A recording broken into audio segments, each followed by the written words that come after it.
Hey guys, and welcome to the Working Money Channel. So I've got XRP up right now on the chart, trading at about 62 cents. We're seeing a bit of a downturn. I mean, ultimately just trading sideways though, low volume, so not a lot of activity in the crypto space. As we're seeing, this has just been the trend that we have been witnessing over the last couple of months. Bitcoin is down a bit as well. And, so I'm looking at this correction here and, the structure of this very, very similar to what we are seeing right now over here. And so I'm wondering if we are going to form a bottom in and around. So this was the last structure here. Form a bottom, right? This support would match up with this support, but also old resistance does become new support. So, could we bottom out in and around here somewhere, not actually going lower than this former low, right? Same as what we saw back and around here, not going lower. And then finally just kind of pumping to the upside. Now you also got to pay attention here, right? This high up here, this resistance level, did come and match up with that former resistance before this trend moved upward. So we can see that in and around here, right? This zone in and around here for resistance, right? Matching up right there. And, I guess we could suggest that this level here is in and around the same level that we saw over here when the pump group brought XRP up to that 70-cent level before it came back down. So that could be matching up there. I mean, that is just one thing that I am seeing in the chart. Similar structures. We still can't call it bearish yet. And, as I'd mentioned before, Bitcoin, we're still at the mercy of Bitcoin. Bitcoin trading lower today. So this is having an effect on the entire market. But investors are still accumulating, guys. This is from XRP Crypto Wolf. So big money is moving into the cryptocurrencies that you'd think they'd be moving into, including XRP. So digital assets firm CoinShares says there's a potential shift in sentiment among crypto investors as inflows return to the markets. In a new report, CoinShares tracks tens of millions of dollars that's now flowing into crypto funds after a lengthy hiatus. For the first time in 5 weeks, digital asset investment products saw inflows totaling $63 million last week. So that was the grand total. And for the first time in 9 weeks, inflows were seen across all individual digital assets, implying a turnaround in sentiment among investors. So it's not just Bitcoin, it's not just Ethereum. Of course, Bitcoin and Ethereum saw the lion's share of the investment, Bitcoin totaling 39 million and Ethereum totaling 18 million in inflows. But other altcoins were also getting attention from investors. Emerging blockchain platform Cardano witnessed inflows of $2.1 million, while XRP saw an influx of capital worth of $1.2 million. Now, I find this interesting because, you look at Bitcoin, that was the number one with $39 million of inflows. Ethereum was number two with $18 million of inflows. And then we saw Cardano getting the number 3 spot over here. So they skipped Binance Coin altogether. And then Cardano was number 3, XRP number 4. So you are seeing what they are cutting out of their investment portfolio. Binance Coin, Binance in some hot water right now with regulators around the world. Full disclosure, I have sold all of my BNB position. I did that months ago now. And so this is what the big money is following. Interoperable blockchain, Polkadot, and BTC Fork Bitcoin Cash are also on the radar with investors with $700,000 and $400,000 worth of inflows respectively. You guys can see the entire list down here. Thought that was interesting to note.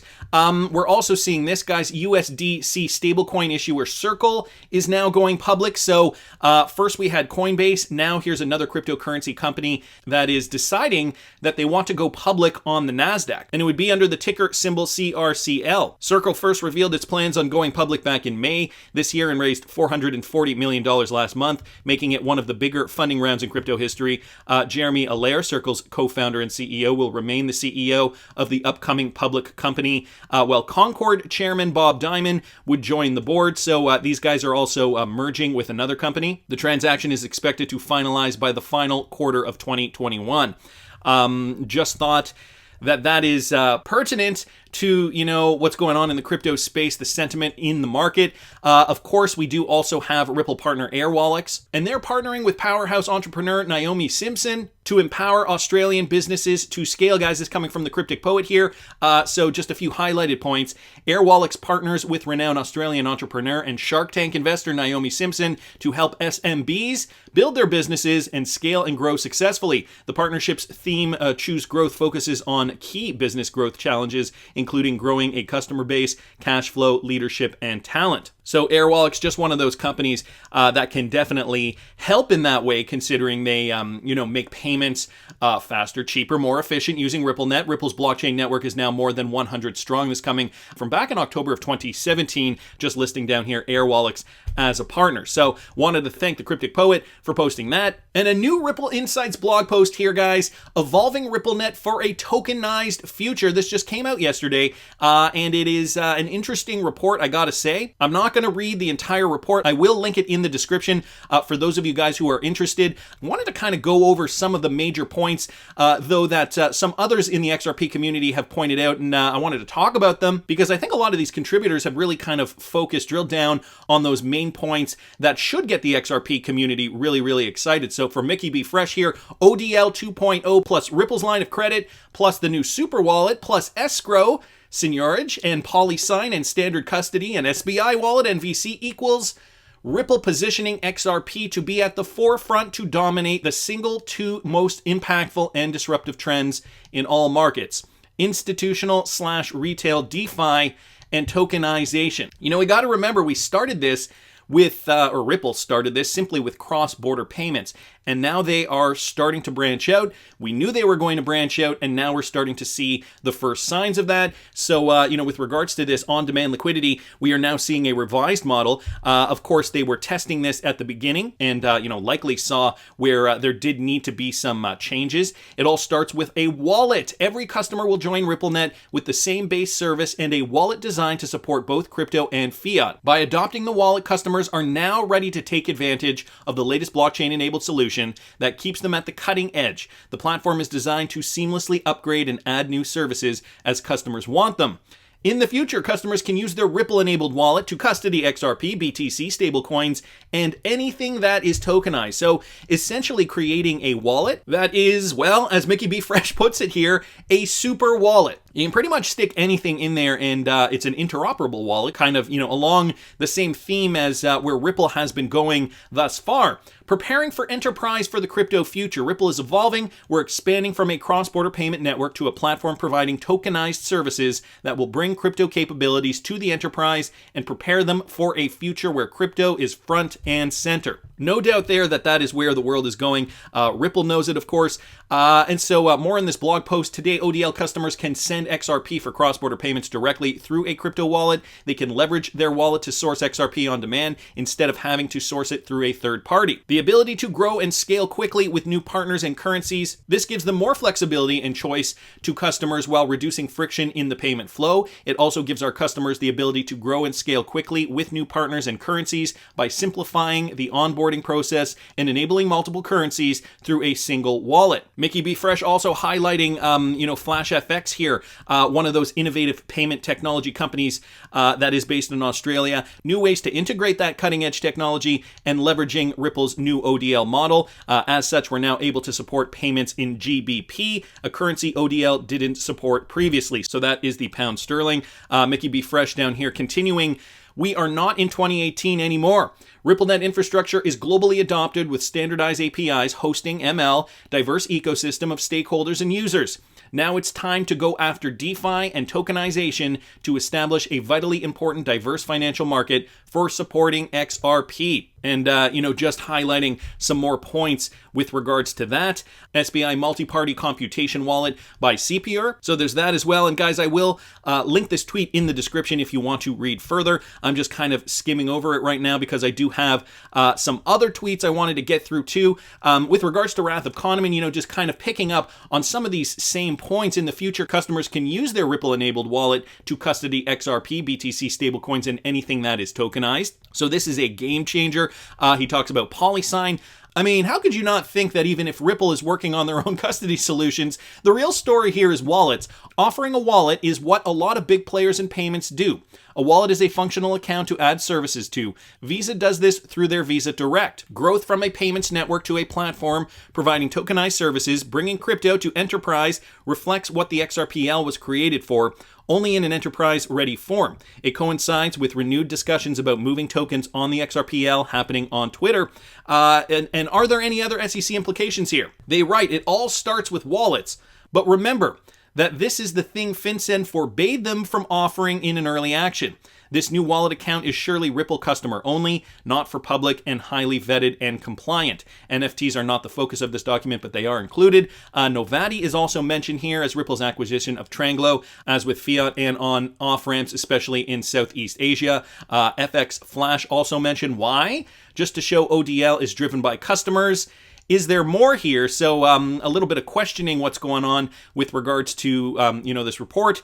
And some nerd stuff here. Ashish Birla and Ripple editors should be congratulated for their writing here. Great composition, clarity to tell a story. I swear I'm not grading these, but I just finished reading a bunch of essays I wished were this clear. So Wrath of Kahneman putting in his 2 cents with regards to this. And again, guys, I will link this in the description if you wanted to read the full thing. I just wanted to highlight some of the major points here. We also got Nichebucks here on Twitter. Ripple has always been on a path of evolution towards the inevitable tokenized future. To become the Amazon of crypto, they'll continue to expand verticals in this new industry. Cross-border payments are just the beginning. Lately, it's sidechains, NFTs, and now custody. And in this article, guys, they compared, there was a comparison to Cisco in the 1980s, and Nichebucks here saying, the comparison to Cisco in the 80s is not subtle. We're watching a global power player evolve in a brand new industry, just like the early days of the internet, except now it's not just information, it's value, it's money. How many internet companies died in the wake of Cisco, of Amazon? How many sold too early, taking a short-term approach? There will be huge winners in the space. I believe Ripple will be one of them, and XRP will be one of the most important investments of the new digital world. So just with regards to Cisco, I mean, if you look at this company, of course, way smaller back in the 80s. Stock of Cisco Systems right now trading at about $53.26 USD. And who knows how many times they've split over the last several decades. And just to give you guys a sense of where we're at right now, the total assets, so Cisco's net worth, I mean, this doesn't include liabilities, but they are almost worth $100 billion. This estimate was from last year. So if you think of that, guys, Ripple worth about $10 billion. So Cisco worth 10 times what Ripple is worth today. And, this was over the span of 4 decades, 3.5, 4 decades. So you got to think to yourself where Ripple is going. And in my opinion, it certainly won't take that same amount of time. With technology, we're moving faster than ever. So, within the next decade or so, I could see Ripple, no problem, be worth that same amount. Interesting comparison here. Wanted to thank Nichebucks here, Wrath of Kahneman, and Mickey B. Fresh for their input, pointing out some of the salient points in this document. Also, just a little tidbit here from BondCrypt XRP, ODL 2.0, multi-chain super wallet, tokenization, custody, polysign, federated sidechains, etc. This is such a game changer. Wallet app will have full control and ability to connect to other applications, offering so much flexibility. This is huge, guys.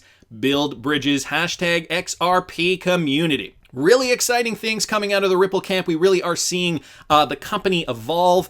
And, like Mickey B. Fresh said, I think it was Mickey B. Fresh in his tweet, this isn't 2018 anymore. For those of you guys who were in this space in 2018, you remember what we were getting excited about at that time.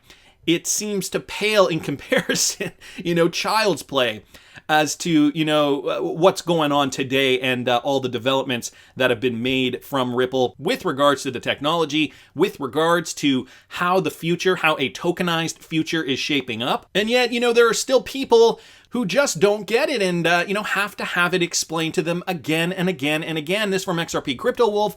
Just another article here detailing Matt Hamilton's response to this guy down here. So in a nutshell, he basically said XRP is a better version of Bitcoin, which, most of us know by now, but their use cases are the same. When responding to a tweet in which an author states that no banks use XRP and that it is a useless and centralized copy of Bitcoin, Ripple's director of developer relations, Matt Hamilton, wrote that these assumptions are far from the truth. Here's the tweet from chazbot.eth. I've never had a good answer to the question, what does XRP actually do? Get some vague answer about banks using it for settlements, except no banks are doing that. It's basically a centralized Bitcoin. Hard to imagine anything more useless. So, this is XRP 101, Matt Hamilton saying, essentially, no. It is decentralized just like Bitcoin. XRP was created by Bitcoin developers as a better Bitcoin. That, I think, is the clincher, guys. It was actually developed by the people who worked on the Bitcoin network to create a better Bitcoin, a Bitcoin 2.0, if you will, once they realized that Bitcoin's energy usage was not scalable. So its use cases are basically the same as Bitcoin, making peer-to-peer payments without a trusted third party. And, I sent some XRP to myself from one wallet to another. And I mean, it is the fastest. I recently just did another transaction with some BCH that I had to transfer from one place to another. I did 2 transactions.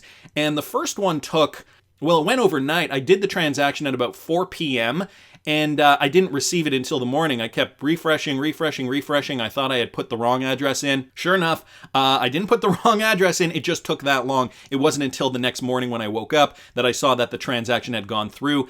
And, similar with the second transactions, hours upon hours to get my BCH, which is Bitcoin Cash, from one wallet to another. Meanwhile, my XRP, poof, within, about 2-3 minutes, I will usually get it from point A to point B, sometimes under that. And so, there is a clear winner here. And I wanted to bring this up, guys. This was an interview done with former Federal Reserve Board nominee Judy Shelton, and she argues rising inflation and inaction from the Fed will keep the economy from fully recovering. Now, the content of the interview is not necessarily what I wanted to focus on with regards to this. Here, I'll just kind of bring up some salient points. So, in a quote, there is a risk of a more sustained rise in inflation or inflation expectations, which could potentially require an earlier than expected tightening of U.S. monetary policy. This coming from Kristalina Georgieva, the managing director of the IMF. The IMF projected that the U.S. economy will grow 7% this year, the highest since 1984, boosted by a combination of an accelerated vaccine rollout and strong fiscal and monetary policy. But Judy Shelton essentially arguing that, it's going to be the inaction from the Fed that will keep the economy from fully recovering. So again, this was a Fox Business Mornings with Maria show interview that was posted just yesterday. And you know what the Ripple Wrestling investor noticed in this interview? A screen grab here from that same interview. The rise of the Phoenix. Judy Shelton here, looking to be wearing a goldish colored Phoenix brooch. All right. I know. I mean, that is a loaded concept, especially in the XRP community. And so the Ripple Wrestling investor noticing this rising of the Phoenix, anyone? Well, for those of you guys who do not know about this, I've done plenty of videos. A lot of these videos are bearable guy related. And, this idea that there will be a new world currency. This was from an Economist article that was dated back in January of 1988. And at that time, they were saying, in 30 years, we are going to see fiat burn to the ground, and a new world currency will emerge. Now, this was a prediction, or was it a prediction, from The Economist from back in 1988. We have to remember who owns The Economist magazine. It is the Rothschild family. So, possibly a prediction or foreshadowing the future. The Phoenix rising from the ashes. So what is the Phoenix for those of you guys who need a Phoenix 101? Well, it's the depiction of that mythical, mysterious bird representing the mantra, always I rise. We choose the Phoenix to represent this strength and resilience, as it is a bird born out of fire that flourishes through the flames and has the ability to resurrect itself. So a lot of symbolism here. The Phoenix coming out of the ashes, the burning fiat down here. And again, you guys have to remember, this Economist magazine was back from January of 1988. Just yesterday on Mornings with Maria, we have Judy Shelton with a Phoenix brooch. Now, this was back from March, guys, from Val Jester Locke here at Nello Angelo 314. 589 isn't a price prediction. It's a monetary reset that involves the change of a financial system. Crypto and precious metals. So take note, this has to do with crypto and precious metals. 2018, like the 1988 magazine, we all know. So, I've done a number of videos with regards to Bearable Guy, and so I don't want to repeat a lot of that information. I did a particular video. It was my 589th video that I did because I catalog all my videos here on the Working Money channel, and so I number them chronologically. And, when it was coming close to 589, I thought I'd do a special episode about 589, and I'll link it up here for those of you guys who didn't catch it. I believe it was back in 2019 that I did that video. It gives you guys the history of 589, why it is important, why it is not just a price prediction, but so much else. Methodic down here saying COMEX Law 589, which makes a fixed price for something. So in that video, it does describe, what the meaning of 589 means in different contexts. But with regards to precious metals, right? The gold standard going back to something where money actually means something again. The interesting thing about this Judy Shelton photo, or rather screen grab of her just yesterday on this Fox Business interview wearing the brooch with the Phoenix, the connection to 589, the connection to a financial reset, gold, precious metals included in this. Well, I wanted to remind you guys this interview with Judy Shelton when she was talking about the gold standard returning, the US dollar returning to the gold standard. Let me play you guys a little bit of this. And under a gold standard, you did have that stability, and I think that's what's missing. And so I like the idea of a gold standard. I mean, it could be used in a very cryptocurrency way. The point is, do you have a unified money system so that when you talk about the international marketplace, everyone is playing on a level monetary playing field? And there you have it, guys. Again, I think it really does sum it up. The Phoenix, rise of the Phoenix, from the ashes, a new world currency happening in a very cryptocurrency kind of way. 589, I believe Bearable Guy, when he originally posted this riddle, EOY 2018, he was definitely referring to what The Economist was suggesting back in 1988. It was supposed to happen 30 years later in the year 2018. But alas, here we are, 2021, a little behind schedule, but still poised and ready to go. That's just my opinion, but I want to hear what you guys think. Please subscribe to the channel if you haven't already. Like the video if you like the content I'm providing. I always love hearing your comments. See you in the next one, guys.